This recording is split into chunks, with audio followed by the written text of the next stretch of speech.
मंत्रिमंडळाचा विस्तार होऊन आठवडा उलटला तरी मंत्रिमंडळाचं खाते वाटप रखडलं होतं। अखेर विधिमंडळाचं हिवाळी अधिवेशन आटोपल्यानंतर रात्री राज्य सरकारमधील नव्या मंत्र्यांचं खाते वाटप जाहीर झालं आहे।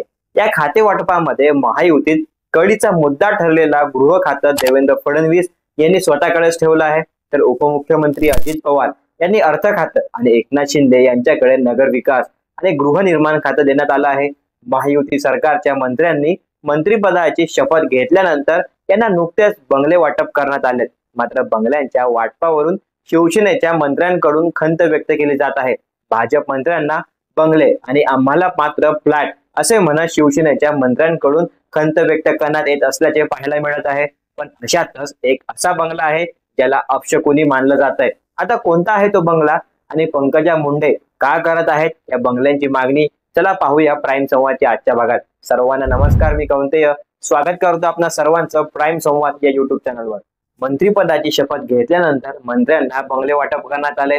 मात्र या बंगले वाटपावरून महायुतीत मंत्र्यांमध्ये धुसफूस असल्याचे पाहायला मिळत आहे।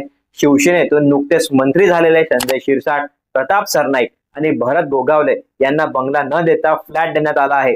त्यामुळे त्यांच्या नाराजी असल्याची चर्चा आहे।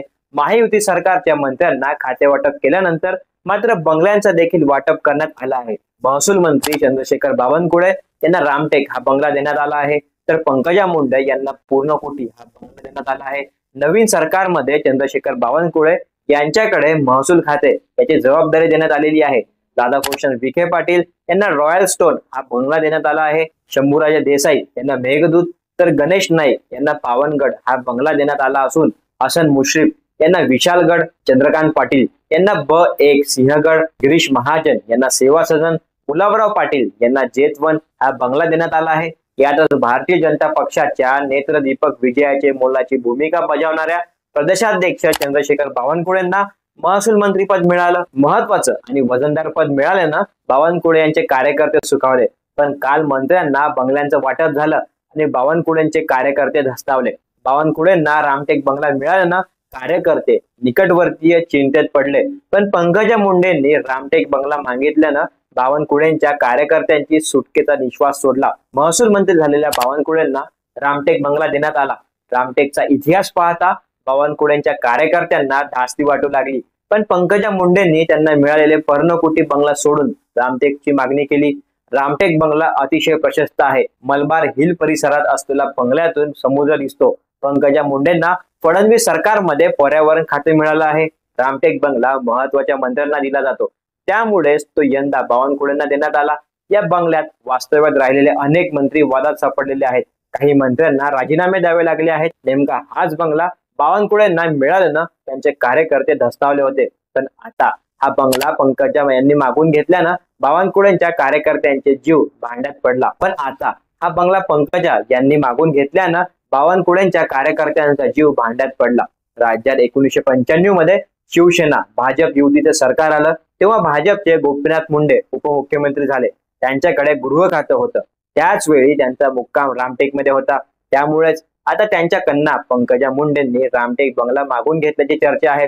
याआधी रामटेकवर शरद पवार यांच्यासह अनेक दिग्गज नेते राहून गेले आहेत। मलबार हिल परिसरात असणारा सर्वात दमदार बंगला म्हणजे रामटेक बंगला। मंत्र्या इतका सतत चर्चेत राहणारा आणि बातम्यांमध्ये झळकणारा हा बंगला देवगिरी बंगला आणि सागर बंगला यांच्या बरोबर मध्ये असणारा आणि विशेष म्हणजे या दोन्हींपासून समान अंतर राखून असणारा हा बंगला। मलबार हिल परिसरातला सी फेसिंग असणारा हा बंगला कुणालाही हवा हवासा वाटेल असाच, पण सध्या हा बंगला मंत्र्यांना नकोसा वाटू लागल्याची चर्चा आहे। नुकत्याच जाहीर झालेल्या बंगला वाटपात हा बंगला महसूल मंत्री चंद्रशेखर बावनकुळेंना मिळालाय। पण बावनकुळेंना रामटेकवर मुक्काम हलवण्यात राम वाटत नसल्याची चर्चा आहे। या बंगल्यात राहायला जावं की नाही असा प्रश्न त्यांना पडल्याची ही माहिती आहे। आता हा प्रश्न पडण्यामागचे काही कारण आहेत। पूर्वीच्या मंत्र्यांना आलेला अनुभव आणि शकून अपशकून याबाबतचे समज यांच्या मिश्रणातून या बंगल्याची एक वेगळी गोष्ट समोर येते। रामटेक बंगल्याचं गेल्या काही दिवसातलं ट्रॅक रेकॉर्ड अपशकुनी असल्याची चर्चा राजकीय वर्तुळात आहे। जे मंत्री रामटेकवर राहिले ते कुठल्या ना कुठल्या राजकीय संकटात अडकताना दिसले। सन 1995 ला रामटेकमध्ये विलासराव देशमुख वास्तव्यास असतानाच त्यांचा मोठा पराभव झाला।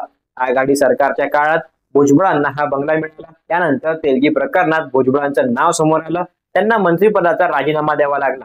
युती सरकारमध्ये मुख्यमंत्र्यानंतरचे वजनदार मंत्री म्हणून एकनाथ खडसेंना हा बंगला मिळाला। त्याच वर्षी त्यांच्यावर भ्रष्टाचाराचे आरोप झाले। त्यांच्या बंगल्यासोबतच मंत्रिपदावरही पाणी सोडावं लागलं। शिंदे सरकारमध्ये केसरकरांना हा बंगला मिळाला होता, मात्र नव्या सरकारच्या मंत्रिमंडळातून केसरकरांना डच्चू मिळाला। त्यामुळे रामटेक बंगल्यावर जायला बावनकुळे धस्तावतात असल्याची चर्चा आपण सतत पाहत आहोत। गोपीनाथ मुंडे इथे वास्तव्यात होते म्हणून पंकजा मुंडे यांनी आपल्यासाठी ह्या बंगल्याची मागणी केली आहे। खरं तर पंकजा मुंडे यांनी पूर्ण कोटी बंगला देण्यात आलेला असूनही त्यांनी रामटेक बंगल्याची मागणी केली आहे। राजकीय वर्तुळात अपशकुनी मानला जाणारा रामटेक हा आलिशान बंगला अखेर पर्यावरण मंत्री पंकजा मुंडे यांना मिळाला आहे।